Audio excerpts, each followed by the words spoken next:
சற்று கற்பனை செய்து பாருங்கள். நீங்கள் சமையலறையில் இருக்கிறீர்கள். அடுப்பில் ஒரு பெரிய பானையில் சோறு கொதித்துக் கொண்டிருக்கிறது. ம் அது முழுமையாக வெந்துவிட்டதா என்று உங்களுக்கு எப்படி தெரியும்? அந்த பானையில் உள்ள எல்லா சோற்றையும் நீங்கள் கட்டாயம் சாப்பிடப் போவதில்லை இல்லையா? நிச்சயமா இல்ல. அதுக்கு அவசியமும் இல்ல. ஆமா. கொதிக்கும் நீரிலிருந்து ஒரே ஒரு பருக்கையை மட்டும் எடுத்து விரல்களால் நசுக்கி பார்ப்பீர்கள். கரெக்ட். அது வெந்திருந்தால் அந்த பானையில் உள்ள கோடிக்கணக்கான பருக்கைகளும் வெந்துவிட்டது என்று அர்த்தம். அதேதான். ஒரு சாதாரண சமையலறை தந்திரம் இது. ம் ஆனால் பாத்தீங்கன்னா, இந்த ஒரே சின்ன விஷயத்தை வைத்துக்கொண்டு மனித உளவியலின் மிகப்பெரிய தத்துவங்களை நாம் எப்படி புரிந்து கொள்ள முடியும்? ஒரு பானை சோற்றை சோதிக்க ஒரு பருக்கை போதுமென்றால், வாழ்க்கையில் நாம் செய்யும் மிகப்பெரிய தவறுகளை தவிர்க்க ஏன் நாம் அடிபடும் வரை காத்திருக்கிறோம்? இது ரொம்ப ஆழமான ஒரு கேள்வி. இதைத்தான் இன்று நாம் இந்த ஆழமான உரையாடலில் தேடப் போகிறோம். எல்லையற்ற இன்பத் தேடல், அதனால் ஏற்படும் மாயை, முடிவில் அது தரும் விளைவு என்று எல்லாவற்றையும் அலசப் போகிறோம். இதற்காக நாம் இன்று எடுத்துக்கொண்ட மூலப்பொருள் எல்லையற்ற தேடல், மாயையும் விளைவும் என்ற நூலில் உள்ள ஒரு சிறு பத்தி. ஆமாம். ஒரு சாதாரண சமையல் குறிப்பு போல தோன்றும் விஷயம் எவ்வளவு பெரிய உளவியல் உண்மையை உள்ளே மறைத்து வைத்திருக்கிறது என்பது ரொம்ப ஆச்சரியம்தான். கண்டிப்பா. நாம் ஒரு விஷயத்தின் ஆழத்தை புரிந்து கொள்ள ஒட்டுமொத்தமாக அதை அனுபவிக்க வேண்டியதில்லை. சிறு மாதிரியே மொத்தத்தின் தன்மையை காட்டிவிடும். சரி, இதை சற்று விரிவாக பார்ப்போம். இதை நினைக்கும்போது நாம் உணவகத்தில் சூப் குடிக்கும் வழக்கம்தான் எனக்கு உடனே நினைவுக்கு வருகிறது. சொல்லுங்கள். ஒரு கிண்ணம் சூப் வந்தவுடன் அதில் உப்பு சரியாக இருக்கிறதா என்று பார்க்க ஒரு ஸ்பூன் சூப்பை மட்டும் முதலில் ருசித்து பார்ப்போம் இல்லையா? அந்த ஒரு ஸ்பூனில் உப்பு அதிகமாக இருந்தால் கிண்ணம் முழுவதும் உப்பு அதிகமாகத்தான் இருக்கப் போகிறது. ஆமாம், ரொம்பவும் வெளிப்படையான ஒரு விஷயம்தான் இது. ஆனால் என் கேள்வி என்னவென்றால், நிஜ வாழ்க்கையில் இப்படி தினமும் கிடைக்கும் இந்த சிறு சிறு சோற்றுப் பருக்கைகள் போன்ற எச்சரிக்கைகளை நாம் ஏன் பல நேரங்களில் கண்டுகொள்ளாமல் விட்டுவிடுகிறோம்? அதாவது வாழ்க்கையின் பெரிய பாடங்களை கற்றுக்கொள்ள நமக்கு மிகப்பெரிய இழப்புகளோ அல்லது நாடகத்தன்மமான துயரங்களோ தான் தேவை என்று நாம் பழக்கப்படுத்தப்பட்டிருக்கிறோம். ஓ, ஒரு பெரிய விபத்து நடந்தால்தான் திருந்துவோம் என்பது போலவா? அதேதான். ஒரு பெரிய நஷ்டம் வந்தாதான் வியாபாரத்தை கவனமாக செய்வோம் என்று நாம் நம்புகிறோம். ஆனா மனித மூளை அப்படி செயல்பட வேண்டிய அவசியமே இல்லை. நமது மூளை சிறு சிறு வடிவங்களை, அதாவது பேட்டர்ன்களை அடையாளம் காணும் திறனோடு தான் பரிணாம வளர்ச்சி அடைந்துள்ளது. காலையில் எழும்போதே ஒரு சின்ன ஏமாற்றம், ஒருவருடன் பேசும்போது ஏற்படும் ஒரு சிறு மனக்கசப்பு, அல்லது தேவையற்ற ஒரு பொருளை ஆன்லைனில் வாங்கிய பின் தோன்றும் அந்த சிறு குற்ற உணர்ச்சி, சரியா? ஆமாம், கரெக்ட். இவை எல்லாமே அந்த ஒரு ஸ்பூன் சூப் மாதிரிதான். அதாவது ஒரு நாள் முழுக்க நடக்கும் சின்ன சின்ன விஷயங்களை வைத்து நமது ஒட்டுமொத்த வாழ்க்கையின் திசையை நம்மால் கணித்துவிட முடியும் என்கிறீர்கள். நிச்சயமா. ஒரு சின்ன சுயநலமான செயல் உங்களுக்கு ஒரு லேசான நிம்மதியற்ற தன்மையை கொடுக்கிறது என்று வைத்துக்கொள்வோம். அந்த ஒரு நொடி அனுபவமே வாழ்க்கை முழுவதும் அதையே செய்தால் எவ்வளவு பெரிய துன்பம் வரும் என்பதை காட்டிவிடுகிறது. புரிகிறது. நாம் இதை உற்று நோக்கினால் வாழ்க்கை நமக்கு உண்மைகளை உணர்த்த பெரிய பேரிடர்களை கொடுக்க வேண்டியதே இல்லை. சின்ன சின்ன அனுபவங்களே அந்த பெரிய உண்மைகளின் தெளிவான பிரதிபலிப்புகள்தான். ஆமாம். இந்த சின்ன சின்ன அனுபவங்களை நாம் கவனிக்காமல் கடந்து செல்வதால் தான் பல நேரங்களில் வாழ்க்கை பானையை முழுவதுமாக தீர்த்து விடுகிறோம் இல்லையா? கண்டிப்பா. சரி, அந்த சின்ன அனுபவங்கள் நமக்கு உணர்த்தும் அந்த உண்மைதான் என்ன என்று பார்த்தால், நாம் எடுத்துக்கொண்ட அந்த பத்தி அளவு முறையில்லாத இன்ப நாட்டம் என்பது மனதிலே தோன்றியே மறையும் மாயத்தோட்டம் என்று சொல்கிறது. ஆமாம். இருங்கள், எனக்கு இங்கு ஒரு சின்ன சந்தேகம் வருகிறது. மனிதனாக பிறந்தாலே இன்பத்தை தேடி ஓடுவது நமது அடிப்படை இயல்புதானே? ஆமாம், அது இயல்புதான். அப்புறம் எப்படி மகிழ்ச்சியாக இருக்க நினைப்பது, இன்பத்தை விரும்புவது ஒரு மாயாக இருக்க முடியும்? அப்படி பார்த்தால் நாம் யாருமே சந்தோஷமாக இருக்கக்கூடாதா என்ன? அது ஒரு நியாயமான கேள்விதான். ஆனால் அங்கு ஒரு குறிப்பிட்ட வார்த்தையை நாம் ஆழமாக கவனிக்க வேண்டும். இன்பம் என்பது மாயை என்று அங்கு சொல்லப்படவில்லை. அளவு முறையில்லாத இன்ப நாட்டம் என்று சொல்லப்பட்டிருக்கிறது. அளவு முறை இல்லாத, அதாவது எல்லையற்ற, கட்டுப்பாடற்ற ஒரு தேடல் என்கிறீர்களா? அதேதான். இன்பம் என்பது நிஜம், அது நமக்கு தேவை. ஆனால் அது என்றென்றைக்கும் நிரந்தரமானது என்ற நினைப்பில் எந்த வரம்பும் இல்லாமல் அதை மட்டுமே தேடி ஓடும் அந்த வேட்கை இருக்கிறதே, அதுதான் மாயை. கொஞ்சம் குழப்பமாக இருக்கிறது. இன்பம் தப்பில்லை, ஆனால் இன்னும் வேண்டும் என்று எந்த எல்லையும் இல்லாமல் ஓடுவதுதான் பிரச்சனை என்கிறீர்களா? இதன் பின்னால் இருக்கும் அந்த உளவியல் என்ன? அதாவது இதை நரம்பியல் ரீதியாக பார்த்தால் மிக தெளிவாக புரியும். நமது மூளையில் டோபமைன் என்ற ஒரு ரசாயனம் சுரக்கிறது. ஆமாம், கேள்விப்பட்டிருக்கிறேன். இதுதான் நமக்கு இன்பத்தையும் ஒரு விஷயத்தை சாதித்த திருப்தியையும் தருகிறது.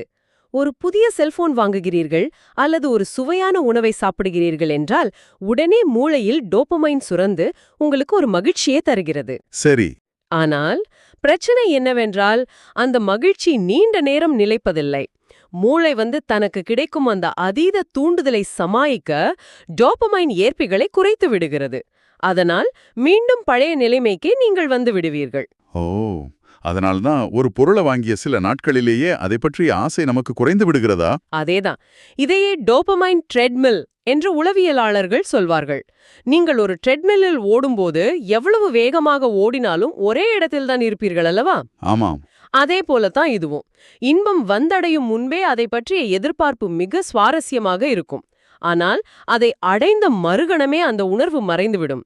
இப்போ மூளை என்ன செய்யும் தெரியுமா? மீண்டும் அதே அளவிலான இன்பத்தை பெற இன்னும் அதிகமாக கேட்குமா? கரெக்ட். முன்பு கிடைத்ததை விட அதிகமான தூண்டுதலை கேட்கும். இது ஒரு தற்காலிக திரை. தூரத்திலிருந்தும் பார்க்கும்போது தண்ணீர் போல தெரியும் காணல் நீர் போன்றது. இந்த அளவு முறை இல்லாத தேடல்.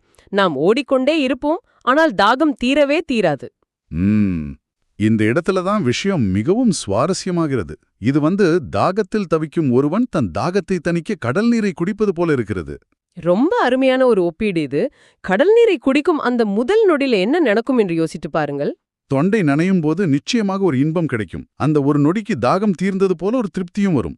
ஆமாம். ஆனால் அடுத்த சில நிமிடங்களில் அந்த கடல் நீரில் உள்ள உப்பு ரத்தத்தில் கலக்கும்போது செல்களில் உள்ள தண்ணீரை எல்லாம் உறிஞ்சிவிடும். அதனால் தாகம் பல மடங்கு அதிகரித்து விடும் இல்லையா? அதேதான். உடல் வறட்சியாகி மிகப்பெரிய துன்பத்தை கொடுக்கும். நீங்கள் சொன்ன இதே அறிவியல்தான் மனித மனதுக்கும் பொருந்தும். இந்த எல்லையற்ற இன்ப நாட்டம் துன்ப விளைவுகளையே தரும் என்று எச்சரிப்பதன் முழு அர்த்தமும் இதுதான். புரியுது. அந்த தற்காலிகமான ஒரு மனமாயை எப்படி நிரந்தரமான துன்பங்களுக்கு வழிவகுக்கிறது என்பதை நாம் உணர வேண்டும். எதிர்பார்ப்பிற்கும் யதார்த்தத்திற்கும் இடையிலான அந்த இடைவெளிதான் துன்பத்தின் அடிப்படை. அப்படியென்றால் இந்த அளவு முறை இல்லாத இன்ப நாட்டம் என்பது எப்போதுமே நம்மை நிகழ்காலத்தில் வாழ விடாது இல்லையா? நிச்சயமா விடாது. அது எப்போதும் அடுத்து என்ன என்ற பசியிலேயே நம்மை வைத்திருக்கும். இந்த தொடர்ச்சியான பசியும் எதிலும் திருப்தி அடையாத தன்மையும் மூளையே சோர்வடைய செய்து கடுமையான வலியை தரும். அப்படியென்றால் நாம் முதலில் பார்த்தோமே அந்த சிறு சிறு அனுபவங்கள், அந்த ஒரு பருக்கை சோறு, அவை இந்த துன்பத்தை பற்றிதான் நமக்கு எச்சரிக்கை செய்கின்றனவா? நீங்கள் ஒரு சிறு தவறு செய்யும்போது தோன்றும் அந்த உறுத்தல், இந்த இன்பம் தற்காலிகமானது, இது முடிவில் உனக்கு வலியை தரும் என்று உங்களுக்கு சொல்லிக்கொண்டே இருக்கிறது. ஆனா நாம் அதை கேட்பதில்லை. கரெக்ட்.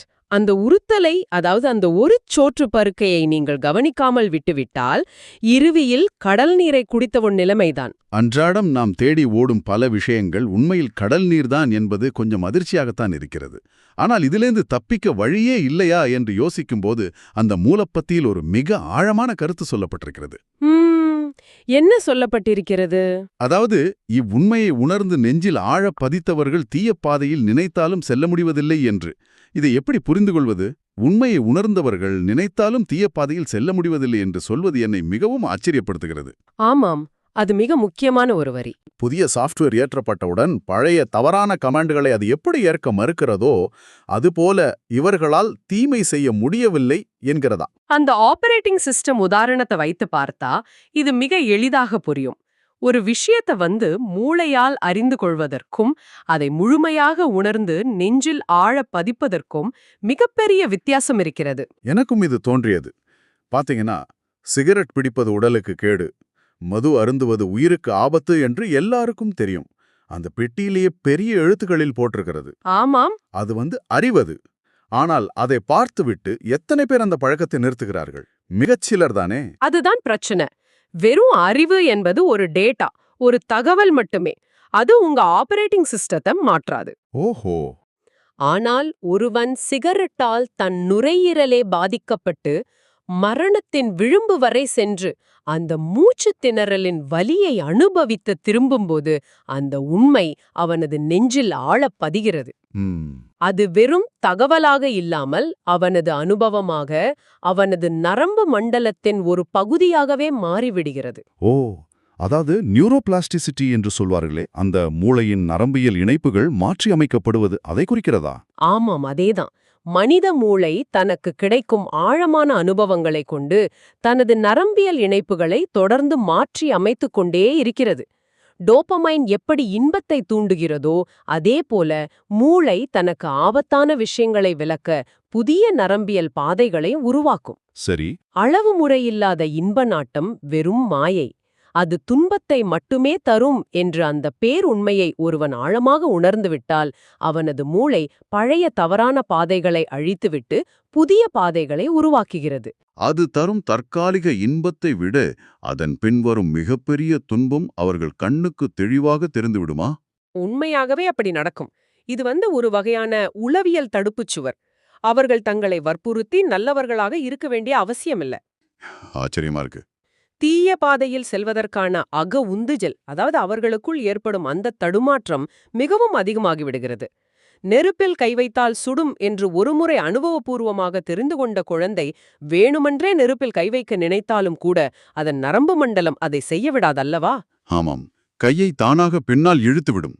அதே போலதான் தீய பாதையின் உண்மையான விளைவை முழுமையாக உணர்ந்த ஒருவரால் தன்னை வற்புறுத்தினாலும் கூட அந்த பாதையில் அடியெடுத்து வைக்க முடியாது. அந்த முழுமையான உணர்தல்தான் ஒருவனை தீய பாதையில் செல்ல விடாமல் தடுக்கும் மிகப்பெரிய கவசமாக மாறுகிறது. அறிவது வேறு, ஆழமாக உணர்வது வேறு என்பதை மிக அழகாக பிரித்து காட்டினீர்கள். ஆனால் கொஞ்சம் யோசித்து பாருங்கள், இதை அப்படியே திருப்பி போட்டால் நிலைமை எவ்வளவு பயங்கரமானதாக இருக்கும். கண்டிப்பா.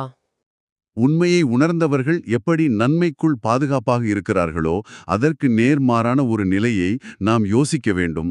இந்த உண்மையை அலட்சியம் செய்துவிட்டு இன்ப நாட்டத்தை மட்டுமே பிடித்து கொண்டவர்கள் நல்ல பாதையில் செல்ல நினைத்தாலும் செல்ல முடிவதில்லையே என்றொரு எச்சரிக்கை இங்கே இருக்கிறது. இது ஒரு வகையான போதை பழக்கத்திற்கு அடிமையாவது போல இருக்கிறதா? அவர்கள் திருந்தி நல்ல பாதைக்கு வரவேண்டும் என்று மனதார நினைத்தாலும் அவர்களின் அந்த எல்லையற்ற இன்ப நாட்டம் அவர்களை உடல் ரீதியாகவும் மனரீதியாகவும் சிறைப்பிடித்து விடுகிறதா? இந்த பத்தியிலுள்ள டப்புலர்த்தமான சமச்சீர்மையை நாம் உற்று நோக்க வேண்டும்.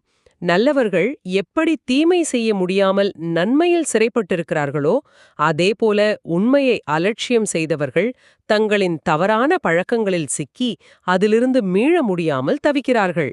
ஓஹோ. நீங்கள் சொன்ன போதை பழக்க உதாரணம் நரம்பியல் ரீதியாக பார்த்தால் 100க்கு 100 உண்மை. அப்படியா? அதாவது தொடர்ந்து அலட்சியம் செய்யும்போது மூளை அந்த தவறான பழக்கத்தையே தன்னுடைய நிரந்தரமான இயங்குதளமாக மாற்றிவிடுகிறதா? அதுதான் நடக்கிறது. அவர்கள் அந்த சின்ன சின்ன அனுபவங்கள் கொடுத்த எச்சரிக்கைகளை தொடர்ந்து அலட்சியம் செய்தவர்கள். ஒரு ஸ்பூன் சூப்பில் உப்பு கரிக்கிறது என்று தெரிந்தும் முழு கிண்ணத்தையும் குடிப்பவர்கள். ஒரு கட்டத்தில் அந்த அளவு முறையில்லாத இன்ப நாட்டம் என்பது வெறும் ஆசையாக இல்லாமல் அவர்களின் மூளையின் கட்டாய தேவையாக மாறிவிடுகிறது.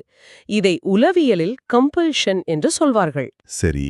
அவர்கள் அந்த தற்காலிக எக்ஸ்பன்களை முழுமையாக விற்றுவிடுகிறார்கள். மூளையில் உள்ள ப்ரீஃப்ரான்டல் கார்டெக்ஸ் என்ற முடிவெடுக்கும் பகுதி செயலிழந்து வெறும் தூண்டுதலுக்கு பதிலளிக்கும் பகுதி மட்டுமே வேலை செய்ய தொடங்குகிறது. அதாவது இப்போ அவர்கள் மனம் திருந்தி நான் இனிமேல் நல்ல பாதையில் நடக்கப் போகிறேன் என்று நினைத்தாலும் அவர்களின் மூளையும் உடலும் அதை அனுமதிக்காது என்கிறீர்கள். நிச்சயமா. ஏனென்றால் அவர்கள் பல வருடங்களாக தங்கள் மூளையின் இயங்குதலத்தை தவறான கட்டளைகளால் பழக்கப்படுத்திவிட்டார்கள். ரொம்ப ஆபத்தான நிலை இது. ஆமா. அந்த பழைய நரம்பியல் இணைப்புகள் அவ்வளவு வலிமையாக மாறிவிட்டன. அதை பிரித்து வெளியே வருவது என்பது சாதாரண விஷயமல்ல. அந்த மீள முடியாத புள்ளி, அதாவது பாயிண்ட் ஆஃப் நோ ரிட்டர்ன் என்று சொல்வார்களே, அது இதுதான். இதை கேட்கும்போதே ஒரு ரயிலின் பிரேக் பிடிக்காமல் பல மைல்கள் வேகமாக சென்றுவிட்ட பிறகு ஏதோ ஒரு பள்ளத்தையோ சுவரையோ பார்த்தவுடன் திடீரென்று பிரேக்கை அழுத்த நினைப்பது போல தோன்றுகிறது. கரெக்ட். நீங்கள் எவ்வளவு வேகமாக பிரேக் மிதித்தாலும் அந்த ரயில் அதன் வேகத்திலே சென்று மோதித்தான் நிற்கும், இல்லையா? அது ஒரு துல்லியமான பார்வை.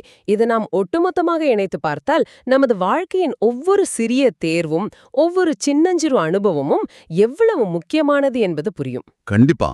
அந்த முதல் பருக்கையை நீங்கள் சோதித்து பார்க்க தவறியதால் இப்போது பானை முழுவதும் தீந்து கருகிவிட்டது. இப்போது நீங்கள் நல்ல சோற்றை சாப்பிட நினைத்தாலும் அது முடியாது. ஏனென்றால் பானையில் உள்ள அனைத்தும் கருகிவிட்டது. அதேதான். உண்மையை அலட்சியம் செய்துவிட்டு மாயையான இன்பத்தின் பின்னால் ஓடுபவர்களின் பரிதாபகரமான நிலை இதுதான். அவர்கள் தங்களை தாங்களே ஒரு கண்ணுக்குத் தெரியாத சிறைக்குள் அடைத்துக் கொள்கிறார்கள். அவர்கள் அந்த சிறையின் சாவியை தொலைத்துவிட்டு பல வருடங்கள் ஆகிவிட்டன என்பதுதான் கசப்பான உண்மை. ஒரு சாதாரண சமையலறை பானையில் குதிக்கும் ஒற்றை சொற்று பருக்கையிலே இந்த உரையாடுதல் ஆரம்பித்தோம். ஆனால் அது மனித மனதின் மாயைகள், நமது மூளையில் நடக்கும் ரசாயன மாற்றங்கள் என்று பல பரிமாணங்களை தொட்டு சென்றிருக்கிறது. ஆமாம். எல்லையற்ற இன்ப நாட்டத்தால் வரும் தவிர்க்க முடியாத துன்பங்கள் மற்றும் அந்த உண்மையை உணர்வதால் அல்லது உதாசீனப்படுத்துவதால் மனித நடத்தையில் ஏற்படும் நிரந்தரமான மாற்றங்கள் என்று எல்லாவற்றையும் பார்த்திருக்கிறோம். வாழ்க்கையின் பெரிய உண்மைகளை நாம் தேடிப்போக தேவையில்லை. அவை ஒவ்வொரு நாளும் சிறு சிறு அனுபவங்களாக நம் கண்முன்னே தோன்றி எச்சரித்துக் கொண்டுதான் இருக்கின்றன. மிகச் சரியான சுருக்கம் இது. சரி, இப்போது நேயர்களே, உங்களுக்கான ஒரு கேள்வியோடு இதை நிறைவு செய்கிறேன். இன்று காலை முதலே உங்கள் வாழ்க்கையில் ஏதோ சில சின்ன சின்ன அனுபவங்கள் நடந்திருக்கலாம். ஒருவேளை அவை உங்களுக்கு ஒரு செய்தியை சொல்ல முயற்சிக்கின்றனவா? அந்த அளவுமுறை இல்லாத இன்பத்தின் பின்னால் நீங்கள் ஓடுவதை பார்த்து, இது மாயை, நில் என்று ஏதோ ஒரு சிறு நிகழ்வு உங்களை எச்சரிக்கிறதா? அந்த ஒற்றைச் சொற்று பருக்கை சொல்லும் பாடத்தை வாழ்க்கை பானை முழுவதையும் தீர்த்து கொள்ளும் முன் நீங்கள் கவனித்து விட்டீர்களா? சற்றே சிந்தித்துப் பாருங்கள். விடைபெறுகிறோம்.